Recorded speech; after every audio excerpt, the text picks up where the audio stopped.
जी news आपको हमेशा वो कड़वा सच दिखाता है जिसे दिखाने में बाकी के न्यूज चैनल्स को बहुत संकोच होता है। देश का बाकी का मीडिया वो आपको दिखाना नहीं चाहता, इसलिए हम हमेशा आपके सामने वो सच लेकर आते हैं जो सच आप जानना चाहते हैं, जो सच आप सुनना चाहते हैं।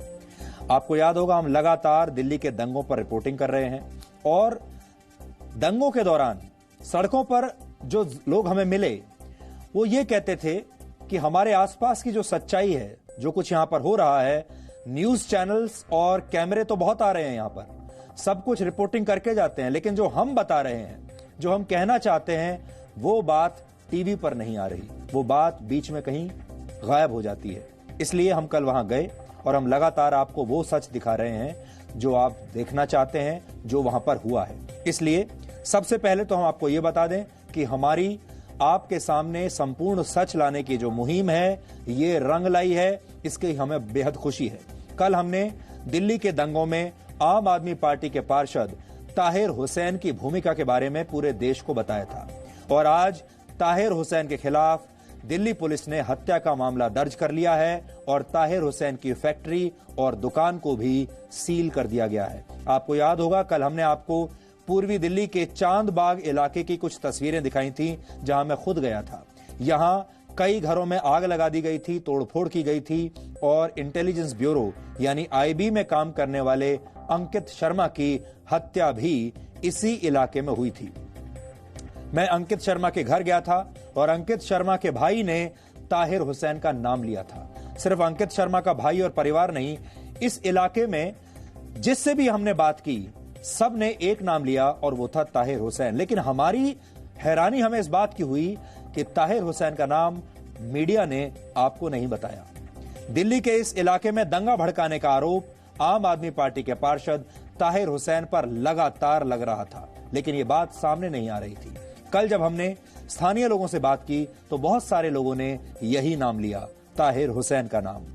इन सारे लोगों का कहना था कि ताहिर हुसैन के घर की छत से ही तमाम दंगाई पत्थर फेंक रहे थे, पेट्रोल बम फेंक रहे थे और तेजाब फेंक रहे थे। उन्होंने अपनी आंखों से देखा, उन्होंने हमें वीडियो भी दिखाए और हमें खुशी है कि हमारी इस रिपोर्ट के प्रसारण के बाद आज दिल्ली पुलिस ने ताहिर हुसैन के खिलाफ हत्या का मामला दर्ज कर लिया है। इसलिए ये एक बड़ी सफलता है। हम ये नहीं कह रहे कि ये सफलता हमारी है, हम कह रहे हैं कि ये सफलता लोकतंत्र की है, ये सफलता इस देश के लोगों की है, खास तौर पर चांदबाग के उस इलाके के लोगों की है जिन्होंने खुलकर बिना डरे हमारे कैमरे पर यह नाम लिया।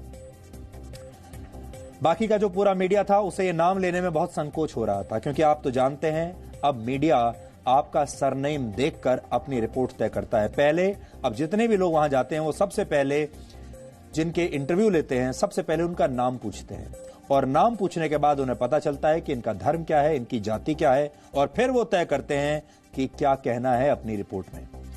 आज जब जी न्यूज की टीम ने एक बार फिर ताहिर हुसैन के घर जाकर सच्चाई जानने की कोशिश की तो स्थानीय लोगों के इन आरोपों में बहुत दम नजर आया। हमारी टीम को ताहिर हुसैन के घर से बड़ी मात्रा में पेट्रोल बम मिले, बोरियों में भरकर रखे गए पत्थर मिले, तेजाब से भरी हुई थैलियां मिली और पत्थर मारने के लिए इस्तेमाल की जाने वाली गुलेल भी मिली।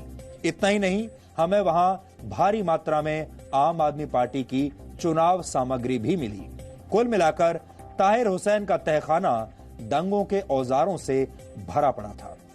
हमारी जो सबसे बड़ी हैरानी है वो ये कि जो सारी चीजें हमने देखी, हमारी टीम ने देखी, ये सारी चीजें दिल्ली पुलिस को दिखाई क्यों नहीं दी, जबकि दिल्ली पुलिस ये दावा कर रही थी कि उसने इस बिल्डिंग की तलाशी ली थी, तो फिर उन्हें यह सब दिखाई क्यों नहीं दिया। सबसे पहले आपको ताहिर हुसैन के तहखाने से हमारी एक ग्राउंड रिपोर्ट देखनी चाहिए, तो सबसे पहले आपको ताहिर के तहखाने में ही लेकर चलते हैं।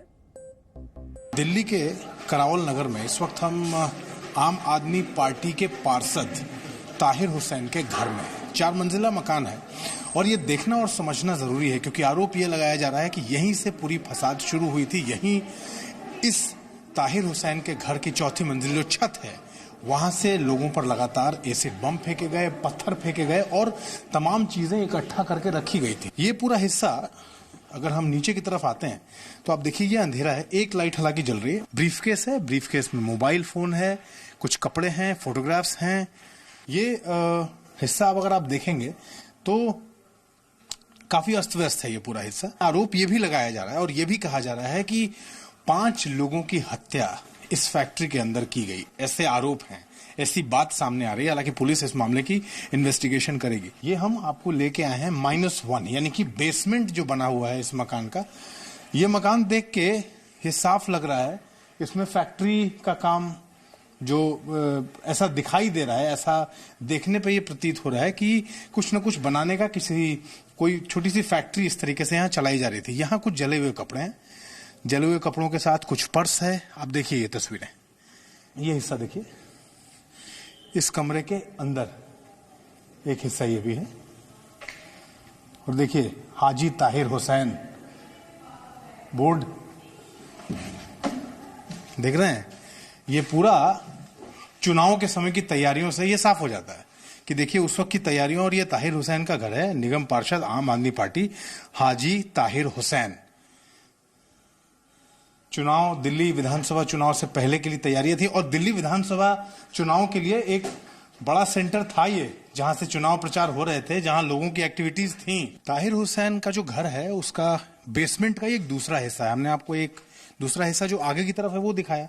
ये पीछे की तरफ वाला हिस्सा है जो बेसमेंट का है। और ये भी एक छोटा मोटा कारखाना ऐसा लग रहा है, एक छोटा कारखाने की यूनिट है यहाँ और वैसे ही चल रहा था वो। इधर की ये प्रिंटिंग रूम है, इधर चीजें प्रिंट होती हैं और प्रिंटिंग रूम में देखिए मशीन भी लगी हुई है।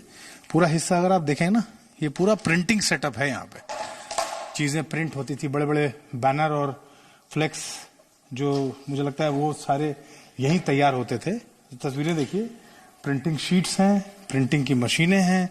यहाँ ऊपर आपको दूसरी जगहों पर हमने पेंट्स भी दिखाया था, वहां पेंट्स हैं। ये पूरा हिस्सा देखिए, ये हिस्सा देखिए और जरा ये तस्वीर देखिए, ये देख रहे हैं दिल्ली के मुख्यमंत्री अरविंद केजरीवाल की उपलब्धियां गिनाने वाले बैनर्स और पोस्टर्स भी बनते थे यहाँ। सिर्फ चुनाव प्रचार के लिए जो चुनाव सामग्री थी वही तैयार नहीं होती थी।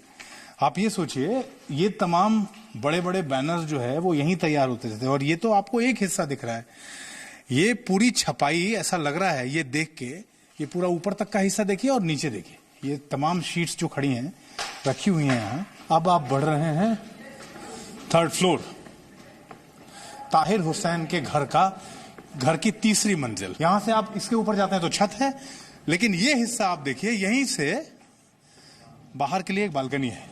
ये बालकनी देख रहे हैं, इस बालकनी से आप लेके आ गए सीधा उस जगह हम आपको, जहां से आप नीचे देख सकते हैं। यानी कि लोगों पे जो हमले हो रहे थे, लोगों पे जो एसिड बम फेंके जा रहे थे, लोगों पे जो पत्थर फेंके जा रहे थे, एक बालकनी, ये बालकनी देख रहे हैं, इस बालकनी में पत्थर कितने पड़े हैं वो आप देख रहे हैं। एसिड छोटे छोटे पॉलिथीन्स में भरे हुए हैं।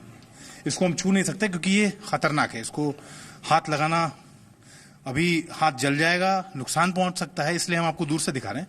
ये देखिए छोटी छोटी पन्नियों में आप देख रहे हैं, बहुत नजदीक से देखिए, ये छोटे छोटे पैकेट्स बनाए गए थे पॉलिथीन के। और ये पैकेट्स आप ये सोचिए, बॉम्ब पैकेट्स, हम कहते हैं ना कि पेट्रोल बॉम्ब लोग फेंकते हैं, ये एसिड बॉम्ब था। और इस एसिड बॉम्ब को इसी जगह तैयार किया गया था। इन छतों की बालकनी से इनको फेंका जा रहा था लोगों तक। यानी लोग जो यहां से गुजर रहे थे ना, ये नीचे का हिस्सा, ये वाला देखिए, इस पूरे हिस्से में जब लोग गुजर रहे थे तो उनको यही एसिड पैकेट्स, एसिड बॉम्ब्स फेंके जा रहे थे। ये जले हुए कपड़े भी आप देखिए यहाँ पे हैं, ये यहीं से लोगों पर वार किया जा रहा था लगातार। ये देखिए, ये तस्वीर, ये देखिए तैयारियां देखिए, इन तैयारियों को देखना भी जरूरी है। देखिए ये तस्वीर अभी तक आपने कहीं देखी नहीं होगी। ये है पेट्रोल बॉम्ब बनाने की कोशिश की गई है। कोल्ड ड्रिंक की बॉटल्स में पेट्रोल भर के उसके ऊपर इस तरह का कपड़ा लगा के, और उसके बाद माचिस भी है। आप ये मैच बॉक्स देखिए, इस मैच बॉक्स से इसमें आग लगाई जाती थी और आग लगाने के बाद इन बॉटल्स को लोगों के ऊपर, जो लोग आते जाते थे सड़कों पर, उनके ऊपर फेंका जाता था। दंगाई जब लोगों के ऊपर पेट्रोल बम और एसिड बम फेंक रहे थे तो ये वो जगह थी जहां सब कुछ तैयार किया जा रहा था और यहीं से लोगों के ऊपर फेंका भी जा रहा था। आइए छत पे लेके आ गए हैं हम आपको। पेट्रोल बम्स का हम जिक्र कर रहे थे ना, ये देखिए, ये पेट्रोल बम तैयार थे फेंके जाने के लिए। और ये क्या है, ये जानते हैं, देखा होगा आपने, गुलेल कहते हैं इसको, और गुलेल से भी ये पत्थर है साथ में, यानी कि जो लोगों को नुकसान पहुंचाने के लिए, लोगों पर फेंकने के लिए 2-3 अलग अलग तरह की चीजें थी। एक तो ये पेट्रोल बम था, और पेट्रोल बम के साथ साथ ये गुलेल में ये छोटा पत्थर लगा के और फिर यहीं से लोगों को मारा जा रहा था सीधे। पत्थर किस तरीके से इकट्ठा किए गए थे वो भी देख लीजिए।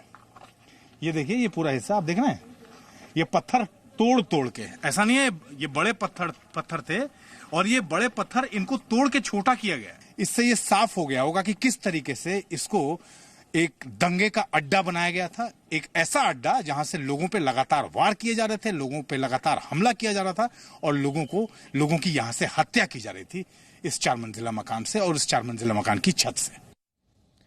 आप सभी लोग तो अभी अपने अपने घरों में बैठकर हमें देख रहे होंगे, लेकिन अब आप अंदाजा लगाइए कि पॉलिथीन के छोटे छोटे पैकेट्स में जब ये तेजाब भरकर लोगों के ऊपर फेंका जाता होगा और ये तेजाब लोगों के ऊपर पड़ता होगा, तो लोगों की क्या हालत होती होगी। उन लोगों के बारे में सोचिए जिनके ऊपर ये तेजाब भरे पैकेट फेंके गए होंगे। आप शायद कल्पना भी नहीं कर पाएंगे। ये जो ताहिर हुसैन है, ताहिर हुसैन जो नाम है, इसमें बड़ी शक्ति है। ये जो ताहिर हुसैन नाम है, वो राजनीति में बड़ा फैशनेबल नाम माना जाता है, क्योंकि इस नाम के साथ एक बहुत बड़ा वोट बैंक जुड़ा हुआ है। इसीलिए हम कह रहे हैं कि इस नाम में बड़ी ताकत है, इस नाम में बहुत शक्ति है। ये नाम लेते हुए देश का मीडिया डरता है, ये नाम लेते हुए पुलिस वाले भी डरते हैं। हमारे देश के बुद्धिजीवी, डिजाइनर, पत्रकार और टुकड़े टुकड़े गैंग के सदस्य ये नाम धर्मनिरपेक्षता की पहचान के लिए लेते हैं, अपने आप को धर्मनिरपेक्ष साबित करने के लिए। और इस नाम को आप एक बहुत बड़ी सॉफ्ट पावर भी मान सकते हैं। इस नाम में एक सॉफ्ट पावर है जिसका इस्तेमाल देश के बुद्धिजीवी और डिजाइनर पत्रकार अपना अपना हित साधने के लिए, अपने आप को धर्मनिरपेक्ष साबित करने के लिए करते हैं। इसलिए ये नाम मुंह से लेना आसान नहीं है, क्योंकि अगर आपने ये नाम मुंह से लिया तो फिर इस देश का जो टुकड़े टुकड़े गैंग है वो आपके पीछे पड़ जाएगा। हालांकि ताहिर हुसैन ने इस मामले पर सफाई दी है। उनका कहना है कि वो 25 फरवरी को घर पर थे ही नहीं। ये सबसे पुराना और घिसा पिटा बहाना होता है। आपने हिंदी फिल्मों में बहुत बार इस बहाने को अदालतों में देखा होगा। वो कह रहे हैं कि मैं उस दिन अपने घर पर नहीं था, और जिन वीडियोस में वो अपनी छत पर घूमते हुए दिखाई दे रहे हैं वो वीडियो 24 तारीख के हैं, 25 के नहीं। जबकि स्थानीय लोगों का दावा है कि 25 तारीख को भी ताहिर हुसैन के घर की छत से दंगाइयों ने पत्थर और पेट्रोल बम फेंके हैं, और उन्होंने ये वीडियोस भी बनाए हैं। आप भी देखिए। देखिए, जिस दिन इस आरोप की आप बात कर रहे हैं उस दिन मैं वहां मौजूद नहीं था।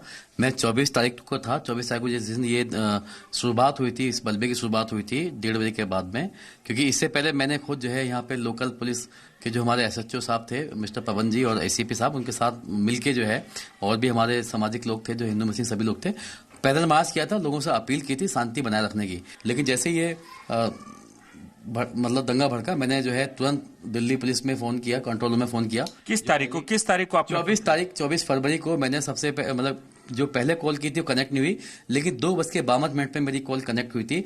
और उसी बीच में मैंने जो हमारे लोकल यहाँ पे SHO साहब थे, ACP साहब थे, उनको भी मैंने जो है कई मरतबा कॉल किया, लेकिन वो फोन नहीं उठा पाए। हो सकता है कि जो हालात उस दिन के थे वो कहीं बिजी रहे होंगे।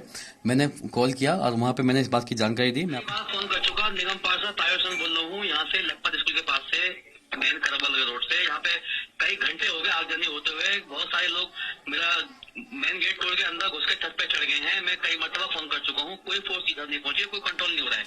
तो ये ऑडियो किस तारीख का है? पहले इसका जवाब दीजिए। ये 24 तारीख का है।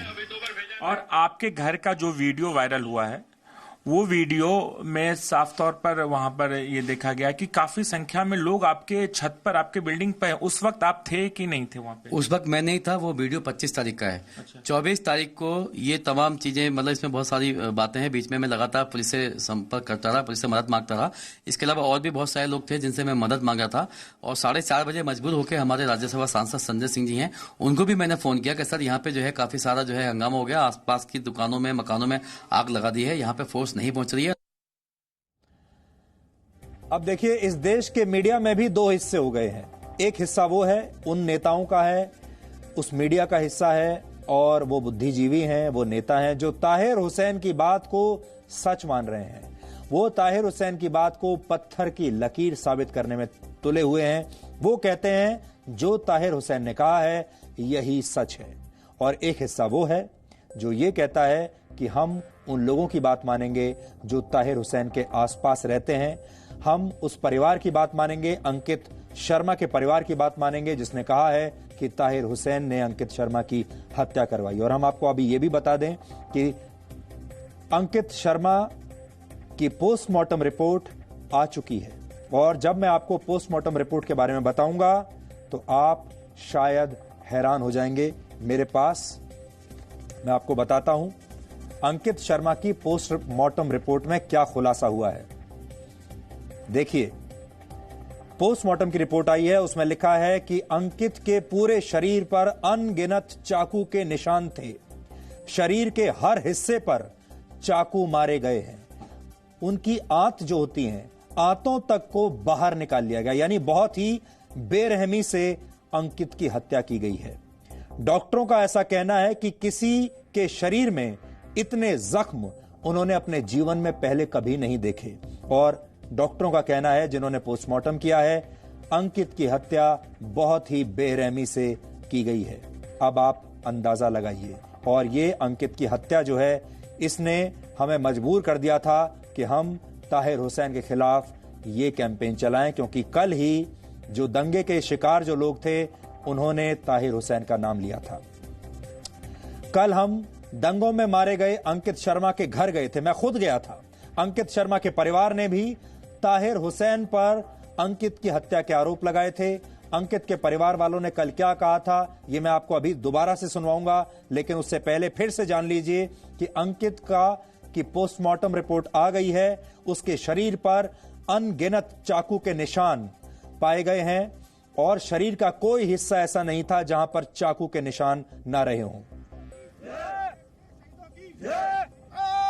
ये मेडिको लीगल रिपोर्ट है, माफ कीजिए, एमएलसी जिसे कहते हैं अंकित शर्मा की जो एमएलसी हुई है, ये वो है।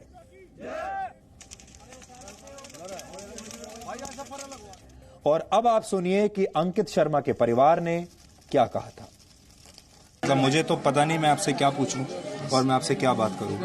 आप ही मुझे बताइए, अगर आप कुछ कहना चाहते हैं, इस देश के लोगों को कुछ कहना चाहते हैं, आप हम सबसे कुछ कहना चाहते हैं, हमसे कुछ चाहिए आपको। सर मैं यही कहूंगा, जो ये मुस्लिम जो लोग हैं सर, जो ये सीए एनआरसी का जो विरोध, कितना बुरा विरोध कर रहे हैं, लोगों को मार रहे हैं, प्रॉपर्टी जला रहे हैं, ये बहुत गलत कर रहे हैं। इन्हें ऐसा नहीं करना चाहिए। इन्होंने कितने घरों का नाश कर दिया सर। इसमें एक घर हमारा भी हो गया, इसमें हमारे घर का सब बर्बाद हो गया हमारा घर। सर भाई सर ड्यूटी पर थे सर, वो ड्यूटी से आ रहे थे सर, ड्यूटी से आ रहे थे तो उनको यहाँ पे पकड़ लिया। वो बाहर खड़े हुए थे, उनको पकड़ रहे, ड्यूटी से आ रहे थे सर। 4:30 बजे के आसपास वो ड्यूटी से आ रहे थे सर। आईबी में सर्विस करते हैं मेरे भाई, और वो यहाँ पे गली के बाहर पकड़ लिया उनको, पकड़ के उनको खींच के ले गए सर। भीड़ आई थी, पब्लिक आई थी, और पब्लिक खींच के सर पीछे ताहिर हुसैन एक निगम पार्षद है, उसका मकान है, उस मकान में खींच के ले गए। और ये मुझे पता नहीं वो उनको सपोर्ट कर रहा है या कैसे क्या कर रहा है, पर उसके मकान में ले जाके वहाँ पे यहाँ से 4 लड़कों को लेके जाएगा, 4 लड़कों को गए लेके। 4 लड़कों में अभी 3 लड़कों की बॉडी मिल चुकी है, एक की बॉडी नहीं मिली, और 4 को सर नाले में डाल दिया है। अंकित शर्मा का भाई ये बता रहा है 4 लड़कों को उठाकर ले गए थे, उन्हें इस मकान में रख दिया गया और उसके बाद उनकी हत्या करके पास के नाले में डाल दिया गया। अंकित शर्मा के भाई की बात तो हमने आपको बता दी, लेकिन अंकित शर्मा की मां से भी आपको मिलना चाहिए। कल हम जब उनके घर गए, अंकित शर्मा की मां से मेरी तो बात करने की हिम्मत ही नहीं हुई। मैं बहुत देर तक वहां खड़ा रहा, वो रो रही थीं।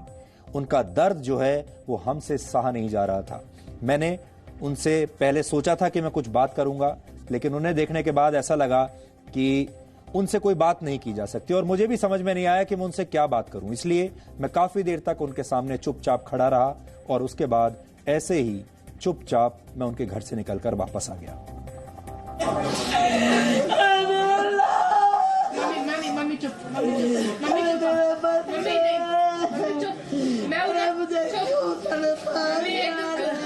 मम्मी चुप एकदम। पता ही मम्मी पापा मेरे बिना नहीं रह सकते। मम्मी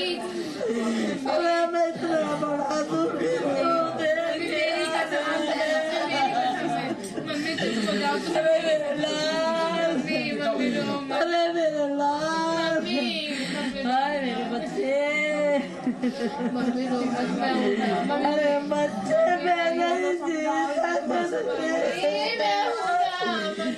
मुझे खुद नहीं आता,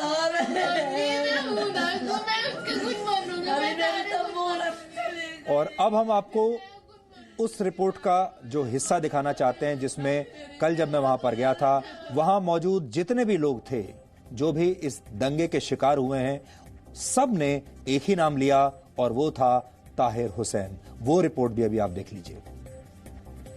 ये क्या दिखा रहे हैं आप? पेट्रोल बम है सर, पेट्रोल बम। ये पेट्रोल बम है? हाँ ये बत्ती देखो, बत्ती इसके अंदर बत्ती लगी है। देखो सर, ये मैं बत्ती दिखाऊंगा आपको। हाँ, ये पेट्रोल बम है सर, ये। अच्छा, ये पेट्रोल बम देखो सर, बत्ती लगी हुई है इस पे। और इधर से काफिला आया और मारो चलेगा सर। ये पेट्रोल बम है? ये पेट्रोल बम है सर, ये पेट्रोल बम है। इसके अंदर पेट्रोल रखा हुआ है। देखिए ये सर पेट्रोल भी देखो, ये इन सब के अंदर ये देखो सर पेट्रोल, ये देखो सर पेट्रोल, ये देखो कितना पेट्रोल है सर। इसमें कागज रखा हुआ है। अच्छा, और ऐसे ही इसके अंदर ये जो है ये कपड़ा इन्होंने सर इस बिल्डिंग ऐसे ये बॉम्ब बनते हैं। इसके अंदर पेट्रोल भरा हुआ था और उसके अंदर फिर ये आग लगाने के लिए ये कपड़ा यहाँ पर लगाया हुआ है। इसका मोर्चा बना रखा है सर इन्होंने। ये बिल्डिंग थी वो, ये वाली बिल्डिंग, यहाँ से मोर्चा बना रखा था इन लोगों ने। अच्छा, तो यहाँ से वो ऊपर खड़े हुए थे? ये निगम पार्षद ताहिर खान की बिल्डिंग है सर। अच्छा, ये निगम पार्षद ताहिर खान की बिल्डिंग है सर। ये अच्छा, निगम पार्षद आम पार्टी। और ऊपर से क्या, ऊपर से पत्थर चल रहे थे? पत्थर, ये पेट्रोल बम, ये पेट्रोल बम ये ऊपर से फेंके जा रहे थे यहाँ से?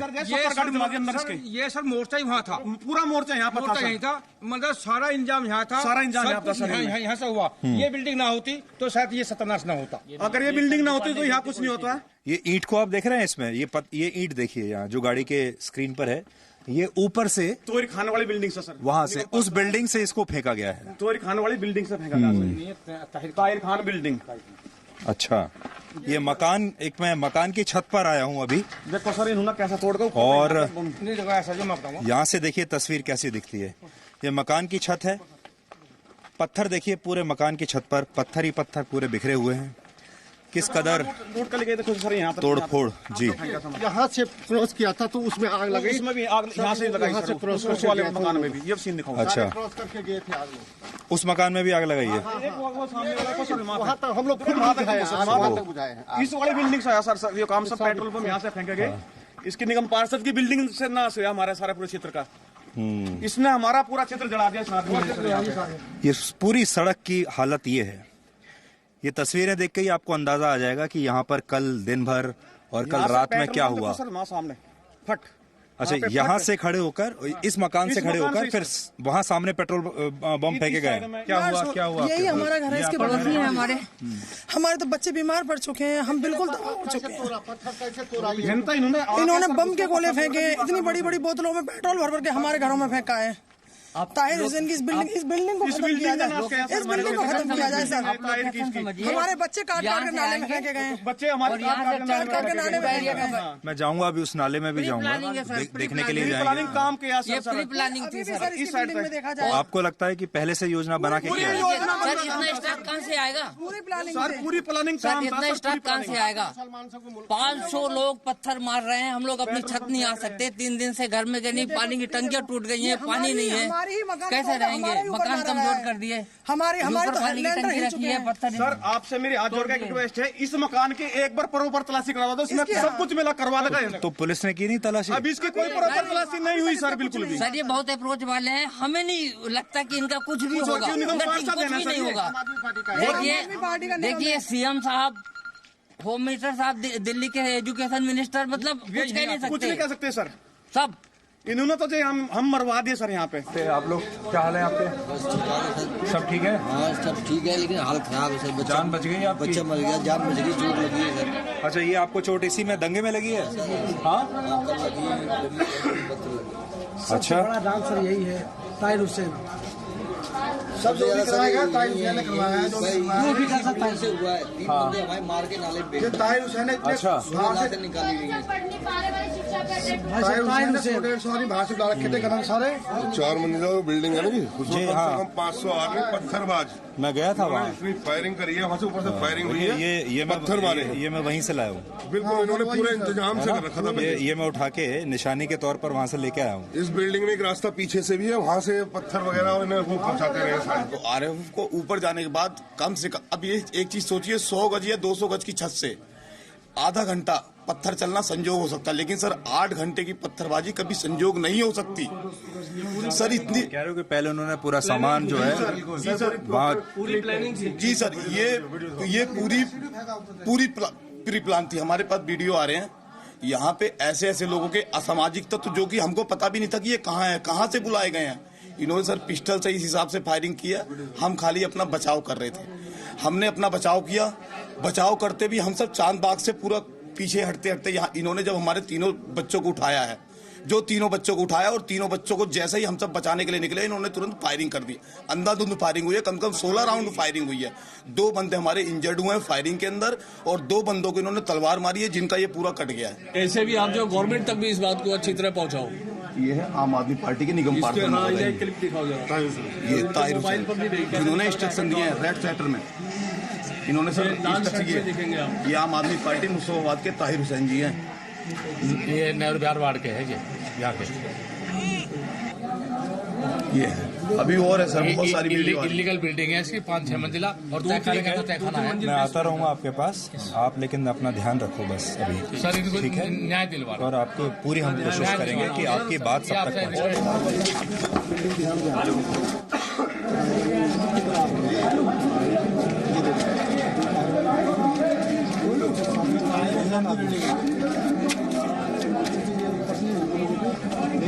बना के फेंक रहे हैं, कम से कम कोशिश उसके बैक साइड में ओपन है, और इसका बैक से भी रास्ता था की तरफ से यहाँ पर।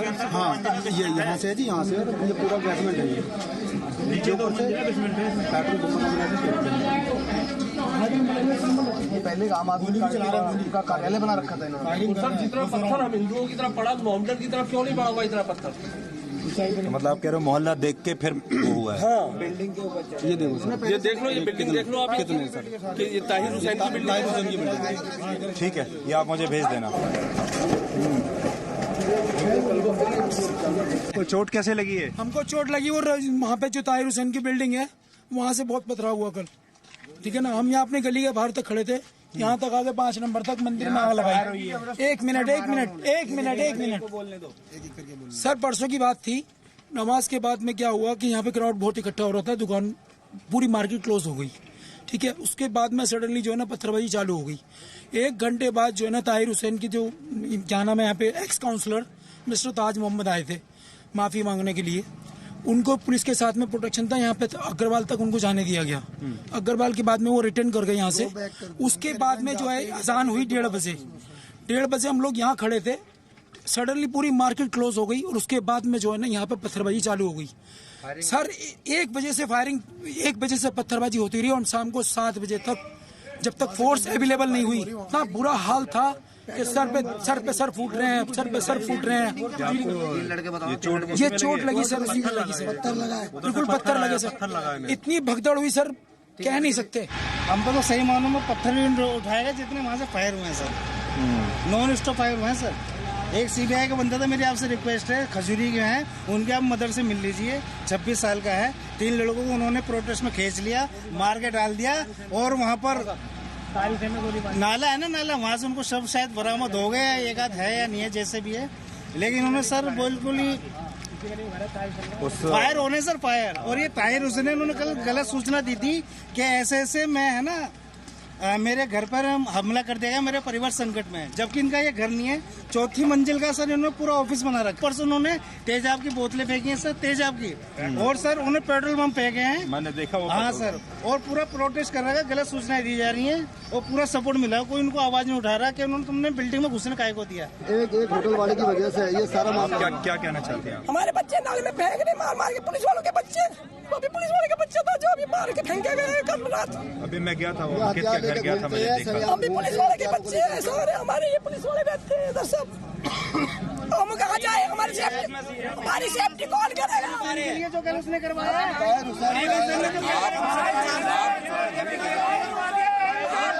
हमारी सेफ्टी कौन करेगा? एक बार घर जाके ऊपर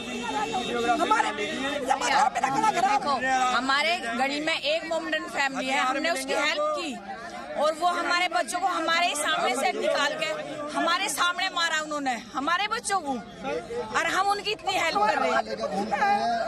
सर अगर बिल्डिंग में महीने नहीं हो सकता आप लोगों को जवान गड्ढा काट कर ले गए उसमें मुस्तफा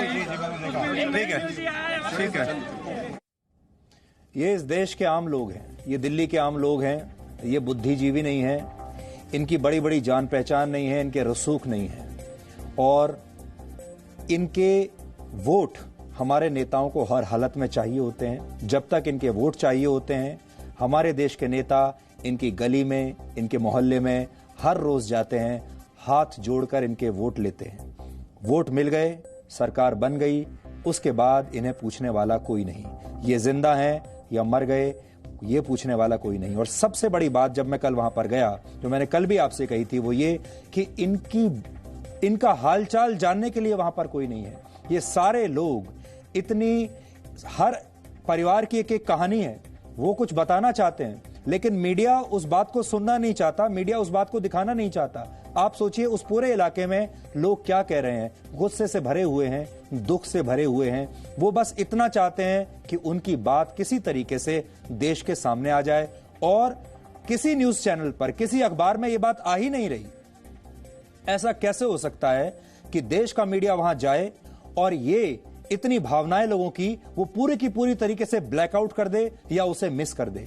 इसलिए हम वहां पर गए और आज आपको ये दिखाना चाहते हैं कि उस पूरे के पूरे इलाके में अगर हर गली, हर मोहल्ले में अगर एक ही नाम ताहिर हुसैन गूंज रहा है, अगर हर आदमी अपना इशारा एक ही बिल्डिंग की तरफ कर रहा है और वो ताहिर हुसैन की बिल्डिंग है, तो फिर ऐसा कैसे हुआ कि वो बात देश तक नहीं पहुंची, वो बात पुलिस तक नहीं पहुंची, पुलिस ने वहां जाकर कोई कार्रवाई नहीं की। ये बात हमारी समझ से परे है।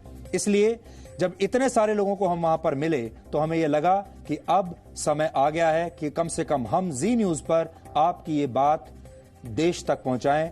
मैं वादा करके आया था वहां से, हमारी जी न्यूज के जितने रिपोर्टर्स थे वो इन सब लोगों से वादा करके आए थे कि उनकी बात काटी नहीं जाएगी, एडिट नहीं होगी, चाहे टुकड़े टुकड़े गैंग को, इस देश के बाकी लोगों को कितनी भी बुरी लगे। आगे हम बढ़ेंगे, आपको वो नाले पर भी लेके जाएंगे जहां अंकित शर्मा की लाश मिली थी, क्योंकि उसकी हत्या करके एक गंदे नाले में डाल दिया गया था। लेकिन उससे पहले आपको यह बता दें कि अंकित शर्मा की जो पोस्टमार्टम रिपोर्ट आई है, और पोस्टमार्टम रिपोर्ट में जो कहा गया है, पोस्टमार्टम करने वाले डॉक्टरों ने जो जानकारियां दी हैं, वो सुनकर आपके रोंगटे खड़े हो जाएंगे। आज आपको नींद नहीं आएगी। और आप सोचिए अगर आपके किसी जानने वाले के साथ ऐसा सुलूक हो तो आप क्या करेंगे, कल्पना भी नहीं कर सकते आप। इस रिपोर्ट के मुताबिक अंकित शर्मा के शरीर के हर हिस्से को चाकुओं से बुरी तरीके से गोदा गया था। एक शरीर का हिस्सा नहीं था जहां पर चाकू ना मारा गया हो, और अंकित शर्मा की आंतों को बाहर निकाल लिया गया था। कुल मिलाकर अंकित की हत्या बहुत ही बेरहमी से की गई थी, और अंकित का जो शरीर था वो इस कदर घायल किया गया था, काट दिया गया था, जिससे यह पता चलता था कि जिसने भी उसकी हत्या की है बहुत ही कट्टरता के साथ, क्रूरता के साथ और नफरत के साथ यह हत्या की है। आप सोचिए, अगर ये तो डॉक्टरों का कहना है कि ऐसी बॉडी उन्होंने अपने जीवन में इससे पहले कभी नहीं देखी। अब आप सोचिए जिन लोगों ने उसकी हत्या की होगी वो लोग कितने कट्टर रहे होंगे, उनके अंदर कितनी नफरत भरी हुई होगी। अंकित शर्मा का शव चांद बाग के एक नाले से मिला था। कल जब मुझे पता चला तो मैं उस नाले पर गया देखने के लिए कि वो शव मिला कहां है, वो नाला कौन सा है। उसमें बताया गया कि अंकित शर्मा के अलावा और भी कई दूसरे लोगों की लाशें उस नाले से मिली हैं। आज हमें उसी इलाके की एक सीसीटीवी फुटेज मिली है। इस वीडियो के बारे में दावा किया जा रहा है कि ये उसी नाले का सीसीटीवी फुटेज है। इस फुटेज में कुछ उपद्रवियों को नाले में उतरते हुए देखा जा सकता है, और ये ऐसा दावा किया जा रहा है, हमारे पास ये पुष्टि नहीं है, दावा ऐसा किया जा रहा है कि ये लोग इस नाले में लाशों को फेंक रहे थे। इसके अलावा ताहिर हुसैन के घर के भी कुछ वीडियो सोशल मीडिया पर वायरल हो रहे हैं, जिनमें कुछ दंगाइयों को उनके घर की छत पर देखा जा सकता है। इनमें से कुछ वीडियो हमें वहीं के स्थानीय लोगों ने दिए हैं।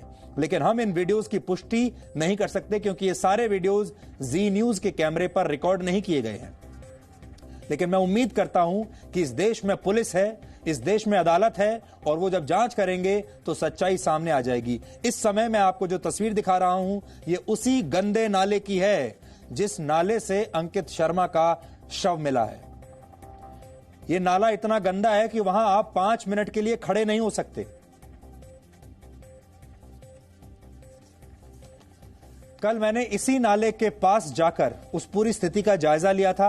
आज आपको मैं वो हिस्सा भी एक बार फिर से दिखाना चाहता हूं। आप देखिए उस नाले के पास जहां से अंकित शर्मा का शव मिला, उसके ठीक सामने और एक और बात भी है जो अभी आपको इस रिपोर्ट में देखने को मिलेगी, जिससे आपको यह पता चलेगा कि भारत से मजबूत लोकतंत्र इस धरती पर कहीं नहीं है।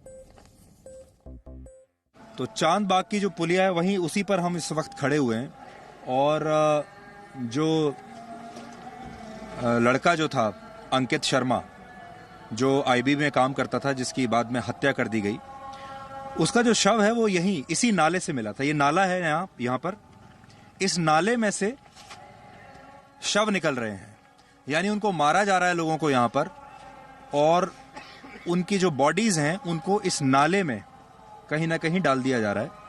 तो अब तक कितने शव मिल चुके हैं? यहाँ से 3 मिले हैं अभी तक। तो 3 शव यहाँ तक अभी मिल चुके हैं इस नाले में से। लेकिन यहाँ के जो लोकल लोग हैं वो ये कह रहे हैं कि अभी और कई ऐसे लोग हैं जो लापता हैं और उनको ऐसा शक है कि इस नाले में और भी कई शव हो सकते हैं, उन्हें मारकर हो सकता है यहाँ डाल दिया होगा दंगाइयों ने। लेकिन ये जगह आप देख लीजिए, अंकित शर्मा का शव यहाँ से मिला था। बहुत ही गंदा नाला है ये, यहाँ जाली लगी हुई है, लेकिन मैं कोशिश करूंगा आपको दिखाने के लिए। ये जो नाला है यहाँ से उनका शव मिला है। हम तो यहाँ खड़े होकर उन्हें सिर्फ श्रद्धांजलि दे सकते हैं। आप सब लोगों की तरफ से भी श्रद्धांजलि हम देना चाहते हैं। ये वो बच्चा था, ये ना हिंदुओं की बात कर रहा था ना मुसलमानों की बात कर रहा था, लेकिन उसके बाद भी इसकी जान बची नहीं। इसके घर भी हम होकर आए और अब हम वो सारे तार एक एक करके जोड़ने की कोशिश कर रहे हैं।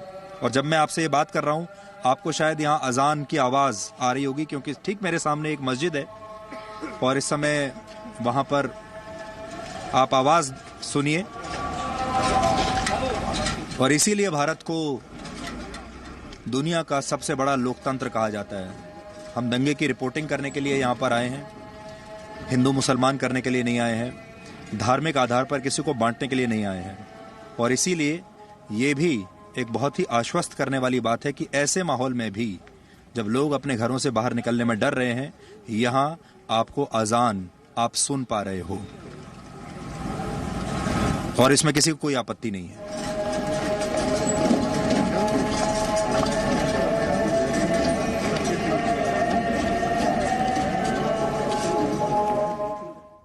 कुल मिलाकर दिल्ली में अब 2 बागों की चर्चा है। एक है चांद बाग, जहां से अभी आपने रिपोर्टिंग देखी, और दूसरा है शाहीन बाग। शाहीन बाग वो शाहीन बाग जहां एक बार हम रिपोर्टिंग करने के लिए गए थे, लेकिन तब जी न्यूज की टीम को वहां पर प्रवेश करने की इजाजत नहीं मिली थी क्योंकि हमारे पास शाहीन बाग में जाने का वीजा नहीं था। तो शाहीन बाग में तो हम जा ही नहीं पाए।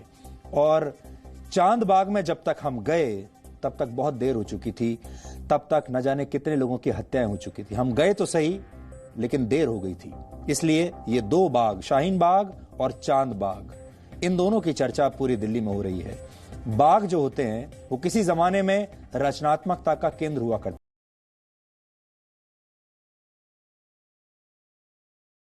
बहार है, बागों में बहार हुआ करती थी एक जमाने में, लेकिन अब बागों में दंगे होते हैं। देश को बांटने की साजिश अब बागों में रची जाती है। इसलिए आप भी सावधान रहिए, हो सकता है आपके शहर में भी एक नया बाग ऐसा बनने वाला हो।